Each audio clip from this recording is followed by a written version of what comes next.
Ça va? Enchanté, Pierre, asseyez-vous. On se voit aujourd'hui pour notre premier rendez-vous, pour faire le point un petit peu sur l'appareillage que vous avez déjà eu.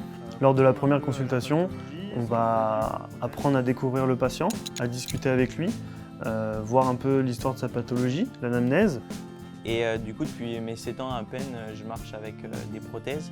Les prothèses de jambes, c'est vraiment ce qui me permet de me déplacer tous les jours, donc c'était une priorité. Il est primordial de comprendre ses besoins, de voir ce qui a été fait avant, ce qui a marché ou qui ne marchait pas. Là, ces prothèses, par contre, ça fait pratiquement plus de 3 ans que je les ai. Elles commencent à me faire mal.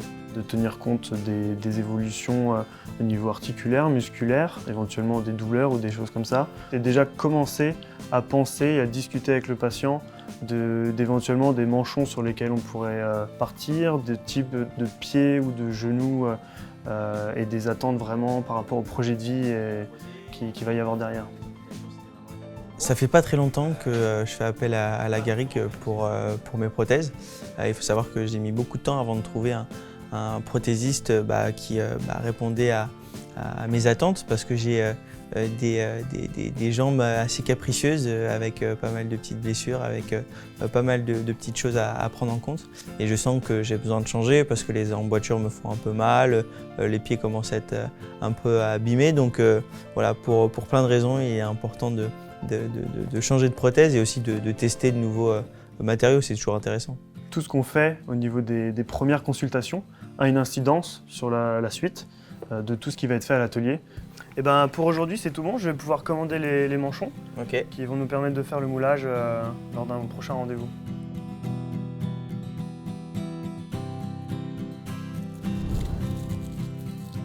Donc suite à la première consultation où des mesures ont été prises, on va apporter au patient le manchon qui va servir à faire la prothèse et puis à faire le moulage dans un premier temps.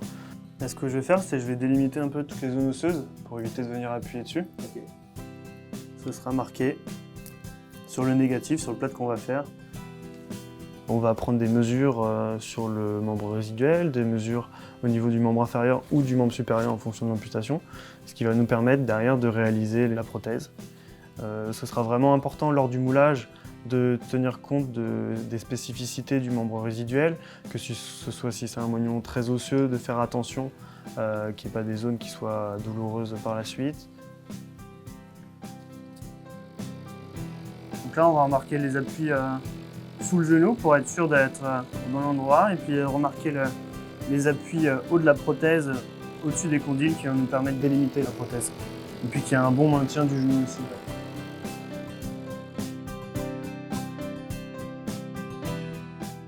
Donc du coup, voici le négatif qui va nous permettre de travailler sur le membre résiduel pour ensuite faire les emboîtures d'essai. Pour fabriquer l'emboîture test, on part du moulage qu'on a fait. Donc on vient fabriquer après l'emboîture par-dessus.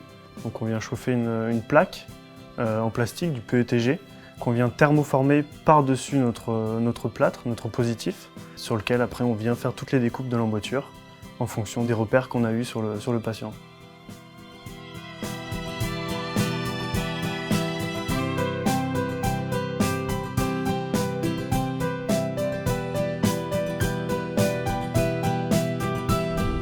Voilà les prothèses d'essai. Ouais. On va faire un premier essayage en statique. On va voir ce que ça donne au niveau de la hauteur et des premières impressions, puis après on marchera un petit peu pour voir comment ça se passe. L'emboîture test va nous servir à faire les premiers essais de la prothèse.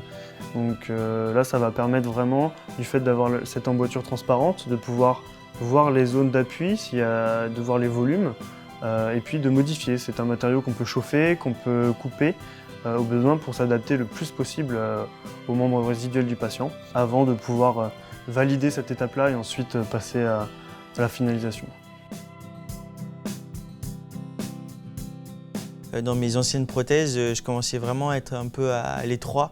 Et là, dans les emboîtures test, forcément, comme le moulage correspond à la taille de ma jambe pratiquement aujourd'hui, je me sens beaucoup mieux, c'est confortable et c'est hyper rassurant, donc je suis très content du résultat.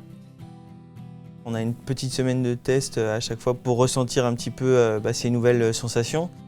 Ce qui est important sur cette petite semaine de test avec les prototypes d'emboîtures, c'est de les tester le plus possible dans plein d'endroits différents.